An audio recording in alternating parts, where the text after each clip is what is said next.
Alright, what's going on, guys? Welcome to the video. So we're going to be looking at another game in the Leopard that I've promised you guys if you watched the video last week. I had a very good game, about 4K combined in the Leopard, because we had some pretty awful games in my opinion the last time I had set out in this tank. And this tank, guys, it could be challenging to play because I feel like the speed is low, right? You don't have a lot of mobility, and also the camo is really lacking. Where does this thing make up for it is the view range. I really like the view range, and you know, the short burst of the that one gun you can use can be helpful on small maps. I never use this gun because I feel like the 3 cm, whatever the heck this thing is way more you know, consistent. So we're looking here. I'm seeing these kind of not so great players. T1 Heavy and Hellcat are trying to poke up and take a lot of shots. The T1 Heavy is basically permatracked, or he's just sitting there. I'm not even sure what's going on, but he doesn't want to move, so we're just smacking a bunch of shots into him. And already, guys, Tiger's coming, you know, here, and I shouldn't be surprised by that, but already we're at over 1,000 combined just from sitting here. Now, what I can do, because I know in this situation, right, guys, I know that I'm safe on this ridge line. This ridge line runs like this, so I know that I'm in an area where I'm not going to get tagged. More than likely, I'm not going to get tagged by any TDs that are sitting here. And I am aware that there are KV2s here, but I would spot these things. They would pop up first before they even had a shot on me. Just from the angle I'm at, they're going to be over here, right? So all this is it may look like I'm just shooting here and not paying attention to anything else, but I'm very aware of my surroundings, right? And I want to note that so that you guys can see, like, if you make a play like this, see where you're safe. So now I'm able to kind of play around with this Tiger that's sitting here. He's in a really bad spot as well as where the T1 was, right? He's in a bad spot because now I'm able to pick at him without getting hit myself. So I can sit here now and from this angle just absolutely annihilate this guy. I'm not fearing you know, for getting hit here, because I can see, like, especially now the 2 KV2s are down here and there's just nothing that can hit me. But I'm trying to emphasize this a lot to you guys so you can see, and you see how now I'm noticing that the chaffee is coming up. But I just want to emphasize this extremely well so you guys can see where you would be safe if you were to make a play like this.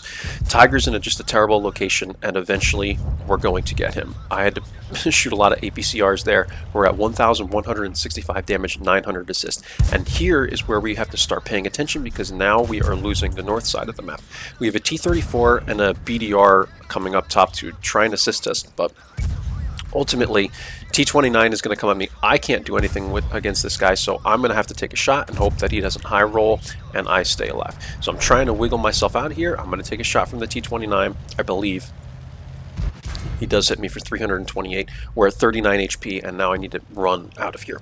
And I might have even stayed longer than I should have, because now the north is gone, right? We have to run, and the T-29 is right on top of me, and you can see where the mobility on this tank becomes an issue, because I probably would have been all the way over here already if I was in most other light tanks. You know, this Leopard is just not too quick, and I have to try and use these mounds to keep myself safe from the T-29.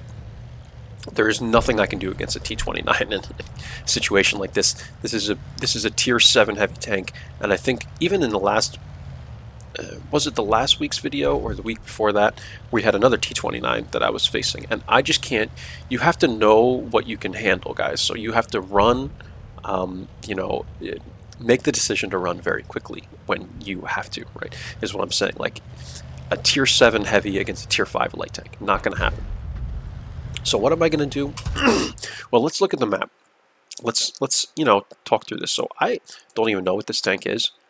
I haven't been playing much. Paulak, I have no idea what that is, but he's sitting here kind of camping. It's a heavy tank, so I like to think he probably should have made his way this way, and that's why we lost this line. But also, there's no one that went to the ridge, so, or the valley, whatever you want to call this. We have 2 KV2s pushing up like this. We have a T-29 in the mid. We have a T-20, a Skoda, and an SU, whatever this is over here, 152 or whatever, something like that. And you have a KV1 at the base. Well, really, we're not safe anywhere. So what am I going to do? I'm just going to camp it out right next to the Pollock. I want to spot all this stuff, and I know that the P43 is probably going to die soon. So what are we going to do? I'm going to look for a spot where I can kind of just roll up and stay somewhat concealed. Hopefully I'm not getting spotted. But that's what I have to do here. There's no safe options, right? Like the T29 is here. I said Chaffee, you know, KV2. Like there's just nowhere to go in this situation, and this is oftentimes why you usually lose games when you lose most of the map, because there's no safe zones to stay unlit, if that makes sense. So we're in a big predicament here, and I'm pretty sure we're going to lose this game. The HP is close, but we have lost all map, right? We are in some, I don't know, 12 squares of the map here. The T34 is all the way out here, but we have like basically this, and that's it, with the exception of the P43 that's still over here. But you know, we're soon going to lose that, and what I'm doing is just trying to poke out and spot the Chaffee, poke out and spot the Skoda, the T20, see who's coming. And I'm trying to get shots into the Chaffee from here. I was able to get a good safe angle through this little rock formation, if you could see that. It was really nice. But in any case, let's go to my camera view, guys. You can see I'm picking away at the Skoda, picking away at him. Luckily, he misses me there. I'm going to try and bounce around a little bit. He misses. I know that thing does not have very good accuracy, but the way I set myself up by the rocks there prevented him from having a good shot at me.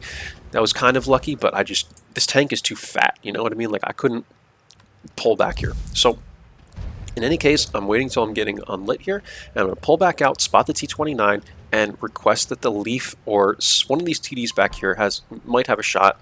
Please kill this guy. And already hits him for like 116, it looks like.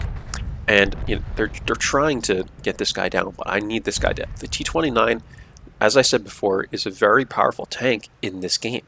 This is a 5-6-7 game. This guy needs to go down. I need this guy dead. So I'm going to keep trying to spot him, but I don't want to forget about the T20 that's over here. And you see, this is all this is, guys. I'm basically just camping, but I'm also trying to use my view range to my advantage. So I'm trying to get out, let my binocs kick in and stuff like that. And sure enough, here comes the SU-152 as well. So I'm looking at him. I'm requesting for someone to shoot him. I'm looking at the T29. I'm requesting for someone to shoot this guy, and it's just so much HP that is coming at me, guys, and I have no HP to deal with this. So I'm going to try and, you know, get shots at this SU. Here he is. And now, in this situation, I know that this SU-152 also doesn't have great accuracy, so I might be able to get away with poking and, you know, stuff like that. So what I'm going to try and do is actually draw a shot from him. You'll see me here like trying to, and there he goes, he shoots.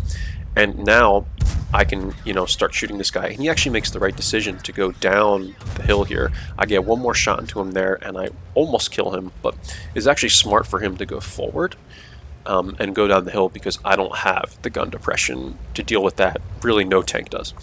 And it makes it even worse for me, because now he can come up to here and proxy me. So what I'm going to do is pretty much stay here. I want to try and back up, and maybe, you know, if he's sitting right here, he won't be able to proxy me. If he comes around this way, he will. But I can sit here in the meantime, guys, and, you know, try and spot maybe the T20 or something if he comes back over this way. And yeah, I mean, right now, 2,208 damage, 1,500 spotting. We have 9 spots, and this is all we can do. We're looking to be in good shape. We have more HP, more players, but you know, it's never an easy thing, right, guys? So SU is here, and now he's proxying me. I have to be cautious and watch for the T20. T20 is going to want to take shots at me, and yeah, I can't do anything to this guy. That's, you know, nothing. I can't do anything to him at all. So E25 comes over. He basically sacrifices himself to, you know, get a shot on the SU-152 and actually ram him. And you know, it's looking to be going in the right direction, but we're now down by HP. So people are saying to cap, and I don't know what to do from here. It's been a while since I've played, you know, a good World of Tanks game, guys. I've been playing Elden Ring now too, and I do apologize for just the lack of videos that I'm making. I almost took a shot there, but it's just I've been playing so many other games, guys. I'm still trying to get content out for you guys, but like I always tell you, you know, there's always going to be content creators like Skill out there that you guys can watch in the meantime, and, you know, I don't mind if my channel starts going down in subs. I've been doing this for a while, and I'm proud of all the stuff that I've already done. So I'm going to come back. I totally forgot that you can't run up the hill right there. So I'm going to come back around. I have no HP, right, guys? I want to go out and spot, but what you have to realize is I've been a one-shot since basically a third of the way into this game. I don't want to give my tank away to the enemy team because I'm still vital. In this situation, everyone moved over here to cap. There is no way that anyone would have spotted this guy until he got probably all the way up and around here or something like that, and they would have had a good angle on him. So now I'm watching for the Artie, because the bishop needs to be pretty close to hit me, but I know he has a really high arc, so you have to be cautious of that. These rocks are not going to, do it at all for me. So there's a missed shot there, and now I know it's got to be from like the T20, right?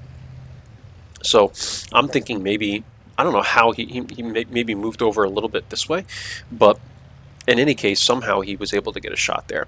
And I just want to keep this guy spotted, right? I want to try and get up. I think I actually went up on the mounds right here to see if I can, and Bishop charged the cap. But I want to see, and the Bishop ends up dying, but I want to see if I can keep this guy lit, right, for my team. And sure enough, at the very end, I do spot him, and he's over here, but we cap out. So there's a lot of things that actually happened in this game, despite my lack of movement, right? Like, we spent a lot of the game in around C2 area just spotting, but this is why I say to you guys, don't go out and get yourself killed early as a light tank. You'll hear me say this a million times, but it's very notable in this game, I'll say, because all we did was sit right here, like I said, for a good amount of the game. The amount of things we spotted, and even at the very end here, to spot the T20 coming up so everyone knew where he was, even just to know that information, okay, the T20 is over here, the Jackson, the Leaf, and the T-34 can all, like, go behind a couple more buildings on this side because they know the T-20 is over here and he's the only threat other than the Bishop.